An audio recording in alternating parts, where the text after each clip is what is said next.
عرش اعظم کا وہ مہمان لیے بیٹھی ہے، یعنی وہ مظہر رحمان لیے بیٹھی ہے۔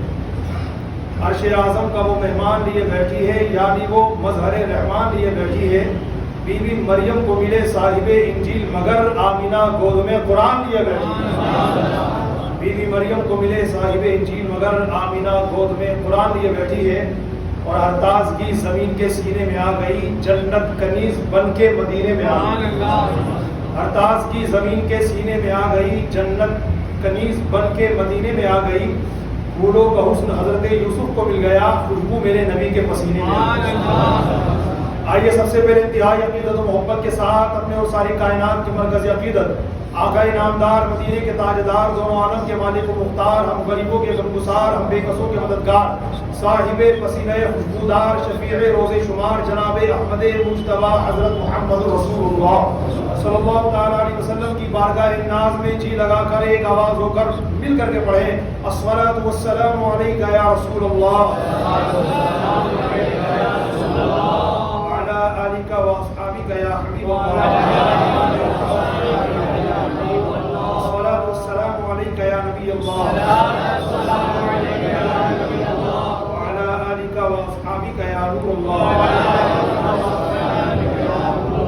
صلی اللہ تعالی علیہ وسلم۔ نویت سنت الانتخاب۔ ایک مرتبہ کا واقعہ ہے، مسلمانوں کے تیسرے خلیفہ حضرت سیدنا عثمان غنی رضی اللہ تعالیٰ عنہ اپنے ساتھیوں، رفقا، دوستوں کے ساتھ کسی سفر پر تھے۔ دوران سفر ایک جگہ پر پڑاؤ کیا، پانی منگوایا، اس جگہ بیٹھ کے وضو فرمایا۔ وضو کرنے کے بعد کوئی ایسی خاص بات نہیں ہوئی، لیکن ایسے ہی ہم مسکرانے لگے۔ لوگ دیکھنے لگے تو تعجب کرنے لگے، تو آپ ان سے فرمانے لگے جانتے ہو میاں کیوں مسکرایا؟ کہ حضرت سمجھ بھی نہیں آیا آپ کیوں مسکرائے؟ تو آپ نے فرمایا ایک مرتبہ کا واقعہ ہے، ہم نبی کریم صلی اللہ علیہ وسلم کے ساتھ سفر میں تھے، ہم نے بھی حضور کے ساتھ کسی جگہ پر پڑاؤ کیا، اسی جگہ حضور نے بیٹھ کر وضو کیا، وضو کرنے کے بعد حضور مسکرائے، یہ بھی مسکرایا۔ ہم نے حضور سے پوچھا حضور آپ کیوں مسکرائے؟ تو میرے آقا علیہ الصلوۃ والسلام نے فرمایا جانتے ہو کیوں مسکرایا؟ وجہ یہ ہے کہ جب کوئی مسلمان وضو کرتا ہے تو وضو کرنے کی برکت سے چہرہ دھونے سے چہرے کے، ہاتھ دھونے سے ہاتھ کے، سر کا مسح کرنے سے سر کے، اور پیر دھونے سے پیر کے سارے گناہ معاف ہو جاتے ہیں۔ یعنی اعضائے وضو کے جس حصے سے وضو کا پانی گرتا چلا جاتا ہے اس حصے کے گناہ بھی دھلتے چلے جاتے ہیں۔ واقعہ سنانے کا مقصد جانتے کیا ہے؟ میرے واقعہ سنانے کا مقصد یہی ہے صحابہ کرام کی زندگی۔ محبت رسول ہماری سب سے بڑی دولت ہے، عشق مصطفیٰ ہمارا سب سے بڑا سرمایہ ہے۔ یاد رکھیے گا علم مردہ ہے عمل کے بغیر، عمل مردہ ہے، علم مردہ ہے عمل کے بغیر، عمل مردہ ہے اخلاص کے بغیر، اخلاص مردہ ہے ایمان کے بغیر، اور ایمان پھر مردہ ہے محبت رسول کے بغیر۔ اعلیٰ حضرت نے ایک خطبہ لکھا، اس خطبے کو کہتے ہیں خطبہ رضویہ۔ 3 مرتبہ اس میں سینٹنس آتا ہے الا لا ایمان لمن لا محبت الا، الا لا ایمان لمن لا محبت الا، الا لا ایمان لمن لا محبت الا۔ اس کا ترجمہ یہ ہے خبردار جسے رسول سے محبت نہیں اس کا ایمان نہیں، جسے رسول سے محبت نہیں اس کا ایمان نہیں۔ اور آج قرآن شریف کی جس آیت کریمہ کو میں نے آپ کے سامنے پڑھا ہے النبی اولیٰ بالمؤمنین من انفسہم وازواجہ امہاتہم، اس آیت مبارکہ میں میرے رب نے نبی کا اور ان کی مقدس بیویوں کا تذکرہ فرمایا ہے۔ ترجمہ جانتے کیا ہے؟ ویسے دیکھیے اس میں ایک لفظ آیا ہے النبی اولیٰ۔ اولیٰ کے 2 معنی، ایک اولیٰ کا مطلب ہوتا ہے بہت قریب، اور ایک اولیٰ کا مطلب ہوتا ہے مالک۔ اعلیٰ حضرت نے مالک کے حساب سے ترجمہ کیا۔ کنز الایمان شریف میں ترجمہ یہ ہے نبی مومنوں کی جانوں سے زیادہ ان کے مالک ہیں۔ یہ مومن اپنی جان کے جتنے مالک ہیں نا، ان سے بھی زیادہ نبی کی جان کے مالک ہیں۔ وازواجہ امہاتہم، اور نبی کی جو بیویاں ہیں ازواج مطہرات وہ مومنوں کی ماں ہیں۔ اور جن مفسرین اور مترجمین علماء نے، محدثین نے، مفسرین نے اولیٰ کا ترجمہ کیا قریب، تو اب ترجمہ یہ بیٹھے گا نبی مومنوں سے ان کی جانوں سے بھی زیادہ قریب ہے. انہیں تکلیف بعد میں پہنچتی ہے, نبی کو تکلیف پہلے ہوتی ہے. ان کی ہر سکنت, ہر ایکٹیویٹی, ہر حرکت, ہر سکنت, ہر ادا نبی پاک صلی اللہ تعالیٰ علیہ وسلم پر آشکار ہے. اور حضور کی جو بیویاں ہیں وہ امہات المومنین کہلاتی ہیں, یعنی مومنوں کی مائیں. دھیان سے آج کا بیان سنیے گا. محبت رسول کا دم ہم بھی بھرتے ہیں, محبت رسول کا دم صحابہ کرام بھی بھرتے تھے, مگر ہمارے اور صحابہ کرام کی محبت رسول میں یار بڑا عجیب فرق ہے. ہم گفتار کے غازی ہیں, کردار کے غازی نہیں. یعنی صحابہ کرام نے کہا کم کیا زیادہ, ہم کرتے کچھ نہیں ہے, کہتے بہت زیادہ ہے. ایک نپر شرما نے حضور کی گستاخی کی, کسی نوین کمار نے حضور کی گستاخی کی, یا کسی بھی گستاخی رسول نے گستاخی کی, ہم سڑکوں پہ اتر گئے, ہم نے پردرشن کیا, ہم نے جھنڈے لے رہا ہے, ہم نے احتجاج کیا, ہم نے کھیاپن سونپا, ہم نے FRI درج کی, ہم نے وہ کچھ نہیں کیا جو کرنا چاہیے نا کیا ہم نے. لیکن ہم کہنے والے ہیں, کرنے والے نہیں. کرنے والے کام کیا؟ ہم صحابہ کرام کی زندگی دیکھتے ہیں تو صحابہ نے حضور کی سنت کو سنت سمجھ کر عمل کیا. ہم سنت سمجھ کے چھوڑ دیتے ہیں. سنت ہی تو ہے نا, فرض تو نہیں ہے نا, واجب تو نہیں ہے نا, سنت ہی تو ہے, ریجیکٹ کر دیا ہم نے. اور صحابہ نے حضور کی سنت اس پر عمل کیا. یہ ہے ہمارے اور صحابہ کرام کی محبتوں کے درمیان فرق. اگر کسی صحابی کو پتہ چل جاتا نا کہ حضور اس چیز سے محبت کرتے تھے, وہ دیوانے ہو جاتے تھے. حضرت انس بن مالک رضی اللہ تعالیٰ عنہ حضور کے مشہور صحابی ہیں, فرماتے ہیں ایک مرتبہ کا واقعہ ہے, ایک درزی یعنی ٹیلر نے نبی کریم صلی اللہ علیہ وسلم کی دعوت کی. حضور ان کے گھر تشریف لے گئے تو میں بھی حضور کے ساتھ میں تھا, چونکہ حضور کے خادم تھے نہیں ہے, فرماتے ہیں میں بھی حضور کے ساتھ میں تھا. اس درزی نے حضور علیہ السلام کے سامنے جو کھانا دعوت میں پیش کیا وہ ایسا گوشت تھا جو سالندار تھا, اور اس کے اندر کدو کے ٹکڑے پڑے ہوئے تھے. حضرت انس فرماتے کہ میں دیکھتا تھا نبی کریم صلی اللہ علیہ وسلم اس برتن میں رکھے ہوئے کدو کے ٹکڑوں کو تلاش کرتے اپنی مبارک انگلیوں سے اور انہیں تناول فرماتے. میں سمجھ گیا میرے آقا کو کدو سے بڑی محبت ہے. فرماتے اسی دن سے مجھے بھی کدو سے محبت ہو. یہ ہے ایک صحابی کی ایک ادا کی جھلک جو میں نے آپ کو سمجھایا. ایمانداری سے بتائیے, کیا ہم نہیں جانتے کہ یہ حضور کی سنت ہے؟ میرے آقا نے صحابہ کے انجمن میں ایک بار صحابہ سے فرمایا, میرے صحابہ سنو, فرشتوں کے تاج ایسے ہی ہوتے ہیں, اور اللہ اور اس کے فرشتے درود بھیجتے ہیں جمعہ کے دن امامہ باندھنے والوں پر. غور کیجیے, میں آج یہی ٹاپک آپ کے سامنے لے کر آیا ہوں. حالانکہ ذہن یہ بن رہا تھا کہ اب سے عجا قربانی کا مہینہ شروع ہونے والا ہے, تو آج سے حضرت ابراہیم علیہ السلام کی سیرت سوانح زندگی کے بارے میں کچھ شروع سے لے کر بتایا جائے کہ آپ کی پیدائش کس طرح ہوئی, آپ نے ہجرت کس طرح فرمائی, پہلے کس بیوی سے نکاح کیا, پھر کس سے نکاح فرمایا, دونوں بیویوں سے کتنی اولادیں ہوئی, ان کے نام کیا کیا ہے, پھر اس سلسلہ آگے کیسے چلا, مکہ مکرمہ کیسے آباد ہوا.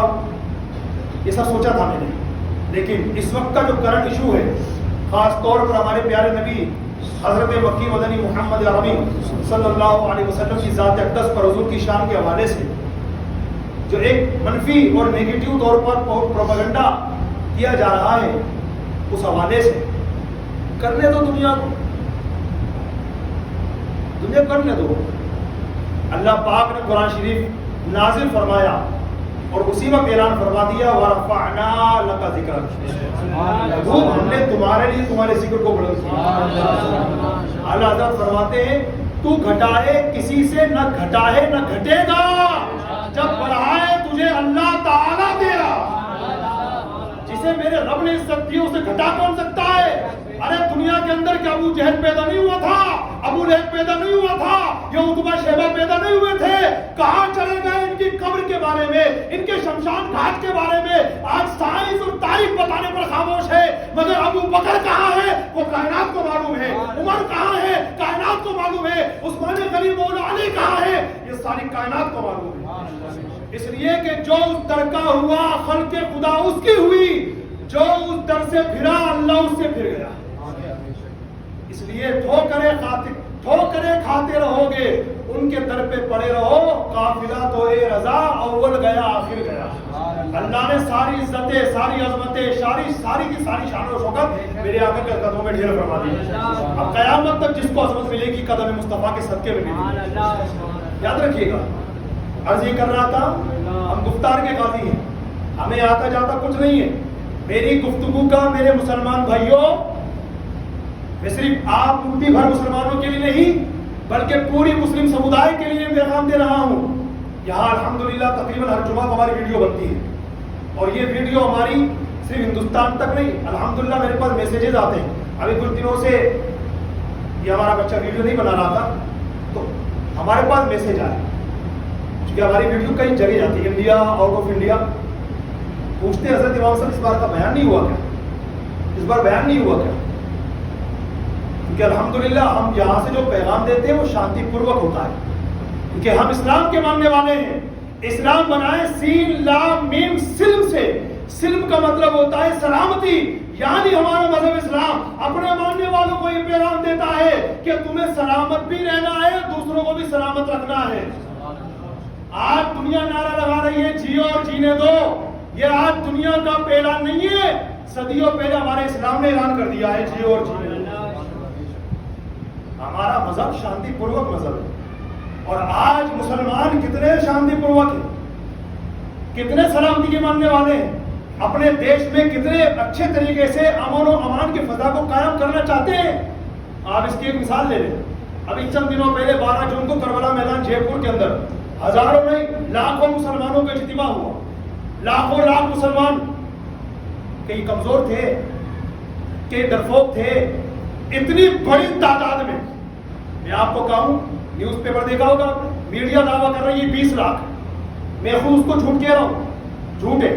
اخبار کی رپورٹ پڑھی ہوگی آپ نے، اس میں آیا ہے کربلا میدان جے پور میں 20 لاکھ مسلمانوں کا ہجوم. جھوٹ ہے، سفید ہے، کالا جھوٹ ہے. کس نے کہہ دیا 20 لاکھ؟ تو یہ میڈیا ہے، اس کی باتوں پر کبھی وشواس مت کیجیے گا. پہلے پروف دیکھیے، پہلے ثبوت دیکھیے، اس کے بعد ہاں ملائیے کہ ہاں یہ بات ٹھیک ہے، یہ بات ٹھیک نہیں ہے. 20 لاکھ کا مجمع، میں نے کہا شاید زیرو غلطی سے لگ گیا ہوگا، وہ 2 لاکھ کا مجمع تھا تقریباً. خیر، لیکن اتنا بڑا مجمع تھا. مسلمان کتنے بڑے شانتی پوروک ہیں، مسلمان کتنے بڑے شانتی کے چاہنے والے ہیں، مسلمان اپنے دیش میں کتنے اچھے طریقے سے امن و امان کو قائم رکھنا چاہتے ہیں. اتنے سارے مسلمان جمع ہوئے، بم بلاسٹ ہو سکتا تھا کہ نہیں، لڑائی جھگڑا ہو سکتا تھا کہ نہیں، لیکن نہیں. بسم اللہ پڑھ کر یہ مسلمان لاکھوں لاکھ اپنے گھروں سے نکلے اور اللہ کا شکر ادا کرنے کے بعد واپس اپنے گھروں میں چلے گئے. نہ کسی مندر پر اٹیک کیا، نہ کسی کو گالی دی، نہ کسی ہندو بھائی کو کچھ کہا، نہ کسی سکھ کو کچھ کہا، نہ عیسائی کو کچھ کہا. امن و شانتی کا پیغام لینے کے لیے اور دینے کے لیے وہاں جمع ہوئے، اپنا کام پورا کیا. الحمدللہ، بسم اللہ توکلت علی اللہ کے کر کے واپس چلے گئے.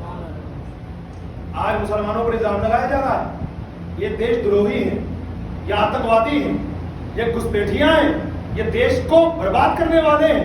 میں نے کہا یار، جب جمعہ کے دن مسلمان ہزاروں لاکھوں کی تعداد میں مسجدوں میں جمع ہوتے ہیں اور مسجدوں سے نکلنے کے بعد اللہ نہ کرے جمعہ کے دن کوئی ہنسا ہو جاتی ہے اور کوئی نیگیٹو معاملہ ہو جاتا ہے تو ڈائریکٹلی ہمارے دیش کا میڈیا مسلمانوں کو دوشی قرار دیتا ہے کہ دیکھو جمعہ کے دن ان لوگوں نے کیا. میں نے کہا ابھی کل جمعرات تھا کہ جمعہ تھا؟ کل تو جمعرات تھا نا. اور ٹرینیں چلانے والے کون تھے؟ تو اگر یہ جمعہ کے دن ہنسا کرنے والے مسلمان ان کے گھروں پر بلڈوزر چل سکتا ہے تو کل جمعرات کے دن ریل گاڑیوں میں آگ لگانے والے کون تھے؟ ان کے گھروں پر بلڈوزر کیوں نہیں چل سکتا؟ لیکن جناب ہمارے دیش کو کچھ دیمک چاٹ رہے ہیں. اللہ ہمارے دیش کی حفاظت فرمائے. یاد رکھنا، ہم سے ہمارے والد کہتے ہیں، ہمارے والد سے ان کے والد نے کہا اور ہمیں ہمارے بڑے بزرگوں نے پیغام دیا ہے کہ خدا کے یہاں دیر اندھیر نہیں ہے. خدا کے یہاں دیر اندھیر نہیں ہے. اسی وجہ سے دیکھو فرعون نے خدائی کا دعویٰ کیا، فوراً اللہ نے پکڑا نہیں. نمرود نے کہا میں تمہارا معبود ہوں، مجھے سجدہ کرو، اللہ نے فوراً پکڑا نہیں. ابو جہل نے نبی کی گستاخی کی، اللہ نے فوراً پکڑا نہیں. ابو لہب نے اللہ کے رسول کی شان میں گستاخی کی، اللہ نے زمین کو حکم نہیں دیا کہ پھٹ جا اور ابو لہب کو اندر لے لے. نہیں، کیوں؟ دیر ہے، اندھیر میں.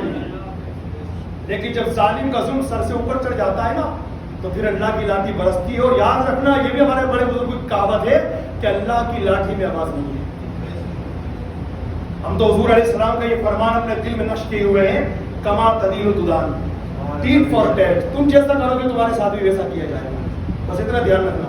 یہ مسلمان جو قرآن پڑھنے والے، قرآن پر ایمان رکھنے والے، قرآن کا سندیش ان کے سینوں میں موجود ہے. اللہ تعالیٰ نے دوسرے پارے میں ججمنٹ کیا، وَلَنَبْلُوَنَّكُمْ بِشَيْءٍ مِّنَ الْخَوْفِ وَالْجُوعِ وَنَقْصٍ مِّنَ الْأَمْوَالِ وَالْأَنفُسِ وَالثَّمَرَاتِ. رب نے فرمایا ہم تمہیں آزمائیں گے، کبھی مال میں کمی کر دیں گے، کبھی جانوں میں کمی کر دیں گے، کبھی پھلوں میں کمی کر دیں گے. ہم تمہارا امتحان لیں گے. آئے دن تمہارا ایگزام ہوگا اور تمہارے ایگزامیشن میں کون کتنے نمبر لاتا ہے. اللہ کے فرماتا وبشر الصابرین، جو اچھے نمبر لانے والے ہیں، جو صبر کرنے والے محبوب، ان کو جنت کی خوشخبری دی. میرے بھائیوں، کون کیا کر رہا ہے ہمیں اس سے مطلب نہیں. ہاتھ جوڑ کر آپ سے میں گزارش کرتا ہوں، ہاں اور آپ کیا کر رہے ہیں؟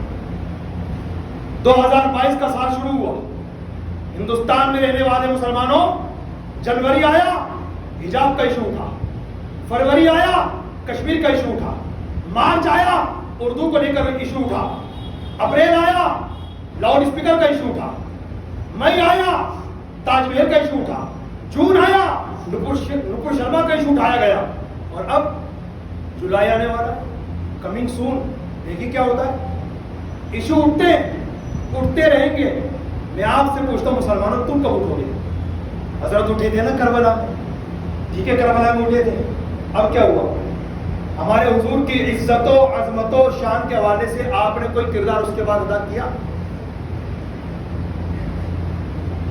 آپ سے میں سوال کر رہا ہوں، لیکن آپ اپنے دل سے سوال کیجیے، کیا چیز ہے آپ کے اندر؟ اور میں یہ بھی جانتا ہوں کہ کربلا کے میدان میں جہاں بہت اچھا میسج دیا گیا، وہاں نیگیٹو میسج بھی تھا، جس سے میرا دل بہت دکھا، اور میرا نہیں لاکھوں مسلمانوں کا دل دکھا. جس مولانا کو چیف گیسٹ کے حیثیت سے وہاں بلایا گیا، وہ آئے تھے امان اور انصاف کی آواز اٹھانے کے لیے. وہ اس گستاخ رسول نپور شرما کے سمرتھن میں بات کر رہے ہیں. وہ میری بیٹی سلمان ہے، بھول چوک میں غلطی ہو گئی، چاچا اس کے وکیل بن کر کے آیا ہو، اس کے وروਧ میں آیا ہو، اس کے سمرتھن میں آیا ہو، ہمیں بات سمجھ میں نہیں آئی. وہ میری بیٹی سلمان ہے. یاد رکھنا مسلمانوں، کچھ گناہگار ایسے ہیں جن کی توبہ رب کی بارگاہ میں قبول ہی نہیں ہے. ان میں ایک ہے، حدیثوں میں آیا ہے، گستاخ رسول. اور یہ جناب آئے سمرتھن بیان سنا کے لیے. موبائل جگہ بھی ہے، اس میں نکالوں گا تو ٹائم لگ جائے گا، ویڈیو موجود ہے میرے پاس. میری بیٹی سلمان ہے، میں تو اس کو بیٹی ہی کہتا ہوں، جانے میں غلطی ہو گئی اس سے، اس کے وکیل بن کر کے آئے ہو کیا؟ یہ حال ہے. ہاں جو بریلی سے جو شعر آیا تھا مولانا توقیر رضا، انہوں نے جو پیغام دیا ماشاءاللہ، کہ جب اس نے گستاخی کی ہے، اسے پارٹی سے برطرف کیا گیا ہے، اور کیا جانا چاہیے تھا، وہ کیا گیا، مگر اسے گرفتار کیوں نہیں کیا گیا؟ نہیں جناب، اس پر ہم زیادہ بول بھی نہیں سکتے. گزارش ہم آپ سے یہ کر رہے ہیں، کون کیا کر رہا ہے اس کو مت دیکھیے. قرآن شریف کی سورہ کافرون کی آخری آیت ہے، لکم دینکم ولی دین، تمہارے لیے تمہارا دین مبارک، ولی دین میرے لیے میرا دین مبارک ہے. کسی کو چھیڑو مت، اپنے کو چھوڑو مت، بس یہ. اب میں آپ سے گزارش کر رہا ہوں، نبی کی محبت کا تو مرنے والوں، نبی کے بارے میں جانتے ہی کیا ہے ہم لوگ؟ اسی نبی کی عزت و ناموس کے لیے جمع ہوئے تھے نا وہاں پر، اور اسی نبی کی عزت و ناموس کے لیے آوازیں اٹھا رہے ہیں ہم لوگ. لیکن ہمارا عملی کردار کیا ہے بھائی؟ ہم کب تک کہیں گے؟ کچھ کرنا بھی ہے کہ نہیں؟ سنتوں پر ہمارا عمل نہیں. فرائض و واجبات دیکھیے ہمارے ایک دم پتہ ہی نہیں ہے کہاں ہے. شریعت کے احکام پر کتنا عمل کر رہے ہیں. ہم نے تو شریعت پتہ ہے کس کو سمجھ رکھا، معافی چاہ کے کہتا ہوں، ہم نے شریعت سمجھ رکھا اس کو جو میری سمجھ میں آئے، وہ شریعت ہے. کسی کی بیوی کا انتقال ہو جائے تو شوہر اس کو کندھا نہیں دے سکتا، یہ شریعت کی بات ہے. کا لکھا ہے، چونکہ ہم نے صحیح سمجھا نا تو شریعت اسی کو بنا لیا. شریعت میں کیا ہے؟ پڑھیے باہر شریعت، پڑھیے در مختار، اگر عربی وغیرہ پڑھنا آتی ہے تو فتح عالمگیر اٹھائیے، اس میں کیا لکھا ہوا ہے؟ بیوی کے انتقال کے بعد شوہر اس کا چہرہ بھی دیکھ سکتا ہے، قبر میں بھی اتار سکتا ہے، اور جب اس کی لاش کفن میں لپٹی ہوئی ہے تو اوپر سے ٹچ بھی کر سکتا ہے. اس کے بدن کو ٹچ نہیں کر سکتا. اگر کفن میں اس کی بیوی کی مردہ لاش لپٹی ہوئی ہے تو اس کے کفن کو اوپر سے ٹچ کر سکتا ہے. اتنی تک ہماری طبیعت نہیں، رب کی شریعت نے اجازت دی ہے. مگر آپ دیکھیے یہ جب میں نے بات بتا دی نا تو ابھی کچھ لوگوں کو آپ بتائیں گے تو ان کی مرچیں لگیں گی، بات سمجھ میں نہیں آئے گی. کیوں؟ کیونکہ ہماری دھرتی کے بوجھ بننے والے، اسلام کے نام پر کنک اور مسلمانوں کے نام پہ دھبا بننے والے کچھ نام نیاد مسلمان ہماری صفوں میں موجود ہیں، جو صرف اسی کو شریعت مانتے ہیں جو میری طبیعت اوکے کرے. جس کو میری طبیعت ایکسپٹ نہیں کرتی وہ شریعت نہیں ہے. یہ ہے ہماری قوم کا رویہ. کیا معلومات ہے آپ کو یار؟ ہماری پیاری امی جان حضرت بی بی عائشہ صدیقہ کے بارے میں بات کہی گئی نا، ان کی شان کے حوالے سے اسی نے کہی تھی. ہمارے پیارے نبی صلی اللہ علیہ وسلم نے 11 شادیاں کی. اس پر بھی آبجیکشن کیا گیا کہ نہیں کیا گیا؟ 2 باتیں کہوں گا خالی. میرے رب نے پہلے ہی قرآن شریف میں جواب دے رکھے، لیکن صرف میں 2 باتیں یہاں کہوں گا. نمبر 1، مسلمانوں ہمیں پیارے نبی کی زندگی کے بارے میں کیا پتا ہے؟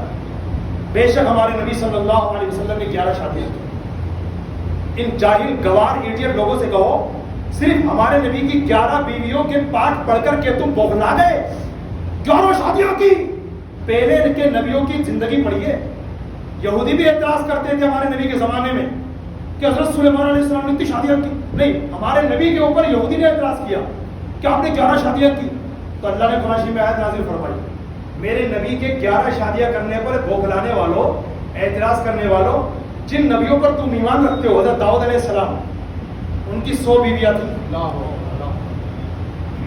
جس نبی پر تم ایمان رکھتے ہو سلیمان علیہ السلام ان کی 300 بیویاں تھیں. یہ کیا ہے؟ پتا چلتا ہے دال میں کچھ کالا ہے. کالا نہیں ہے، پوری دال ہی کالی ہے. تو ہمارے پیارے نبی نے 11 شادیاں کی. کیوں؟ یہ حضور کی اسپیشلٹیز میں سے، حضور کے خواص میں سے، یعنی وہ چیدہ چنندہ سلیکٹڈ چیزیں جو اللہ نے صرف نبی کو یا نبیوں کو عطا فرمائی، ادروائز کسی کے لیے جائز نہیں ہے. حضور کی امت کا کوئی آدمی اگر ایک وقت میں شادیاں کرنا چاہے تو ان لمیٹڈ نہیں کر سکتا. لمٹ ہے اس کی. وہ کتنی؟ 4 شادی ایک وقت میں. یعنی ایک وقت میں وہ 4 بیویاں رکھ سکتا ہے. کب؟ قرآن شریف نے کہا اگر طاقت ہو تو، اگر سب کے حقوق برابر ادا کر سکتے ہو تو 4 شادیاں کرو. یہ اسلام کا حکم نہیں ہے، اجازت ہے. وہ بھی کب؟ جبکہ طاقت ہو. قرآن شریف نے کیا کہا؟ فَانْكِحُوا مَا طَابَ لَكُم مِنَ النِّسَاءِ مَثْنَىٰ وَثُلَاثَ وَرُبَاعَ. 2 3 4 عورتوں سے تم نکاح کر سکتے ہو. لیکن آگے کیا کہا؟ بین لگایا آگے، وَإِنْ خِفْتُمْ أَلَّا تَعْدِلُوا فَوَاحِدَةً. اگر تمہیں ڈر ہے کہ ہم انصاف نہیں کر سکتے 2 بیویوں کے درمیان، 3 بیویوں کے درمیان، 4 بیویوں کے درمیان ہم حقوق قائم نہیں کر سکتے، ایک کو ٹائم زیادہ دے دیں گے دوسری والی کو کم دیں گے تو فجیدے شروع ہو گئے. ایک کو ٹائم کم دے دیں گے دوسری کو زیادہ دیں گے تو گھر میں لڑائی جھگڑا شروع ہو جائے گا. تو میں نہیں دے پاؤں گا، اس کو 100 روپے دے دیے، اس کو 80 روپے دے دیے تو جھگڑا شروع ہو جائے گا. تو اللہ نے فرمایا جب تم ڈرے کہ تم انصاف نہیں کر سکتے فواحدہ، ایک ہی کو اختیار کرو. لوگ کہتے ہیں اسلام 4 شادیاں کرنے کو حکم دیتا. میں پاگل، 4 شادیاں کرنے کو حکم نہیں دیتا، اجازت دیتا ہے. وہ بھی اجازت کب؟ جبکہ یہ بندہ حقوق ادا کرنے پر قادر ہو. بات کہاں سے نکلے گی، کہاں پہنچے گی؟ ٹائم جا رہا ہے ہمارا. سنیے ہمارے پیارے نبی صلی اللہ علیہ وسلم کی 11 بیویاں کون کون سی ہیں. اس کے بعد 1 2 بات اور کروں، پھر بات ختم کریں گے. یاد کر لیجیے نام اور اپنے بچوں کو اسلام سکھائیے. لو بیٹا میں کھانا کھا رہا ہوں، موبائل سے دوں. اس موبائل کے ذریعے آپ کو جو ہمارے بھائی اسلام کے نام موبائل بیٹا یہ کارٹون دیکھ لو. کون سے کارٹون دکھا رہا ہو بھائی؟ جس میں کارٹون میں جو بچے آ رہے ہیں آپ کے بچے کے نام کے سامنے وہ اللہ میاں کر رہے ہیں، اوپر والا کر رہے ہیں. معاذ اللہ، استغفر اللہ. یہ گستاخی سکھا رہا ہے بچوں کو. اسلام وہ نہیں جو بالی ووڈ ہالی ووڈ میں نظر آتا ہے. اسلام وہ ہے جو قرآن و حدیث میں نظر آتا ہے. وہ سکھائیے وہ اسلام جو قرآن و حدیث میں. نہ خود گمراہ بنیے نہ اپنے بچوں کو گمراہی کے راستے پہ چلائیے. تو میں یہ کرنا چاہتا ہوں اپنے بچوں کو سکھاؤ حضور کی باتیں، حضور کے صحابہ کی باتیں، حضور کے ازواج مطہرات اہل بیت کی باتیں. 11 بیویوں کے نام میں بتا رہا ہوں آپ کے سامنے، ان کو یاد کر لیجیے. ہو جائے نا یاد اس تھوڑے سے منٹ میں، تھوڑے سے سیکنڈ میں، تو یاد کر لیجیے. حضور کی 11 بیویاں.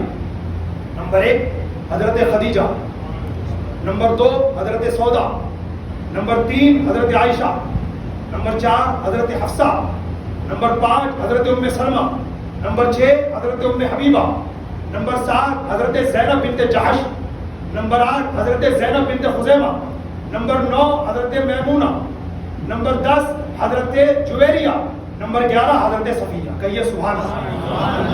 یہ ہمارے حضور کی 11 بیویاں یعنی ہماری امی جان ہیں. اور ہماری امی کے قدموں پر ہماری جانیں قربان. اتنی مقدس مائیں ہیں جناب. اگر آج کسی شخص کا انتقال ہو جائے, اس کی بیوی عدت گزار لے, آپ پیغام نکاح بھیجیں, وہ راز اس کے گھر والے راز نکاح کر سکتے ہیں, شرائط پائی جائے نکاح کر سکتے ہیں. اگر کسی نبی نے دنیا سے پردہ فرمایا, آپ ان کی بیوی سے نکاح نہیں کر سکتے. کیوں؟ ایک وجہ تو یہ کہ آپ کی ماں ہے, ماں سے نکاح ہو جاتا ہے کہ استغفر اللہ لا حول ولا قوت الا باللہ, تو ہماری امی جان نکاح کیسے ہوگا؟ اور پھر دوسرا, نکاح اس سے کرو گے نا جس کے پتی کا ندھن ہو گیا, جس کا شوہر انتقال کر گیا, یعنی جس کا شوہر مر گیا. ہماری ماں عائشہ رضی اللہ تعالیٰ عنہا, جن کے شوہر نام تھا رسول اللہ صلی اللہ علیہ وسلم, تو زندہ ہے, تو زندہ ہے واللہ, تو زندہ ہے واللہ, میرے چشم عالم سے چھپ جانے والا. بات کرنے کو اور بنتا جناب, کیونکہ گزشتہ جمعے کو میری حاضری نہیں ہو پائی تھی, طبیعت ٹھیک نہیں تھی, اور ابھی آیا ہوں تو دونوں جمعے کی کسر نکالنا تھا, لیکن وہ آواز دے رہا ہے امام صاحب 1 منٹ زیادہ ہو گیا. خیر آپ حضرات سے گزارش ہے, میری ہاتھ جوڑ کے گزارش ہے, برائے کرم کہیے کم, کریے زیادہ, اسی میں ہماری کامیابی ہے. آج آپ کو میں ایک مثال دیتا ہوں دعوت اسلامی کی. لوگ کہتے ہیں دعوت اسلامی نظر نہیں آتی یار, سمرتھن میں,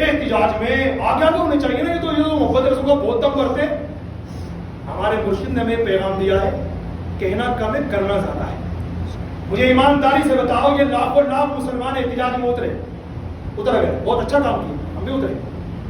ہماری ویڈیو دیکھی ہوں گی آپ نے, فوٹوز دیکھی ہوں گی, ہم بھی گئے تھے جہاں پر سونپنے کے لیے رام گنج تھانہ ایس پی سر کے پاس, ہم نے باقاعدہ دیا, سوشل میڈیا پر اس کو چلایا گیا. امام مسجد سرائے والا مولانا حسن رضا قادری صاحب لوگوں نے چلایا, ہم نے بھی دیکھا.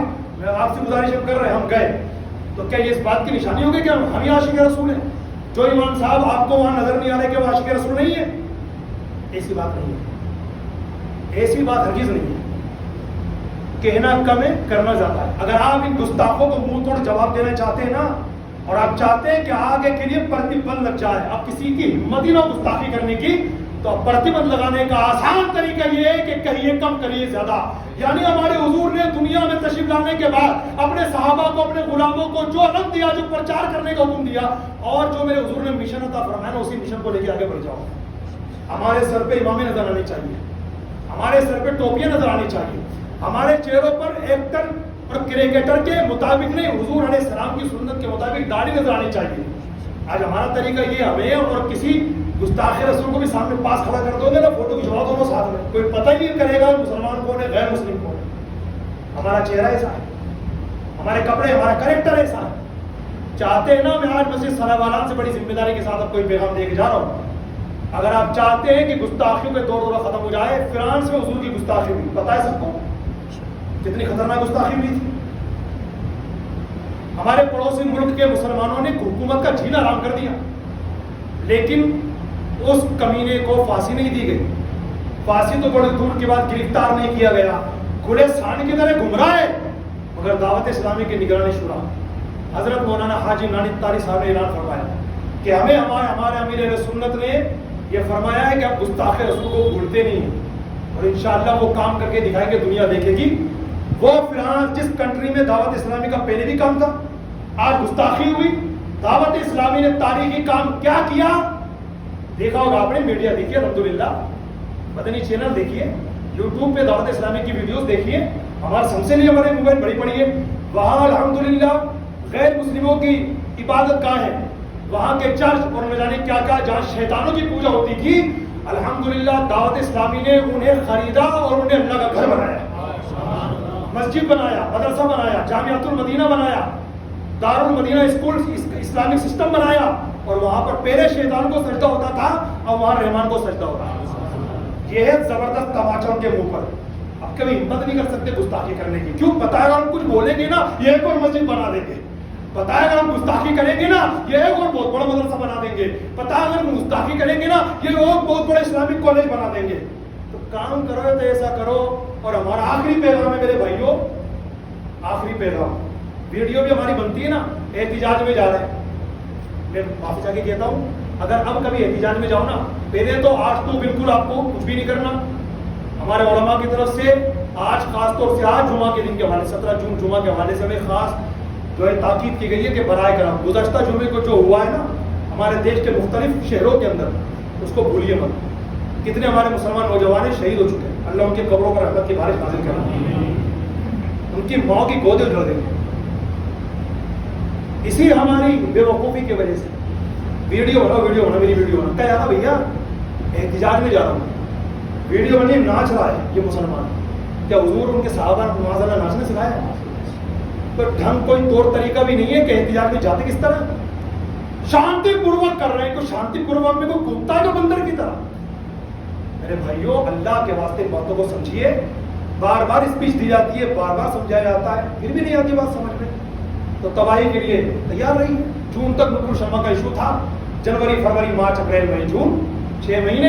اب دیکھیے 7ویں مہینے پہ پھر کیا ہوتا ہے, پھر نکلنا ریلی لے کر کے, پھر نکلنا. مت کیجیے. پرتیبندھ لگانا چاہو تو پھر یہ ہے محمد کی محبت دین حق کی شرط اول ہے, اسی میں ہو اگر خامی تو سب کچھ نامکمل ہے. تو میرا آخری سینٹینس پھر یاد رکھیے, کہنا کم ہے کرنا زیادہ ہے انشاءاللہ.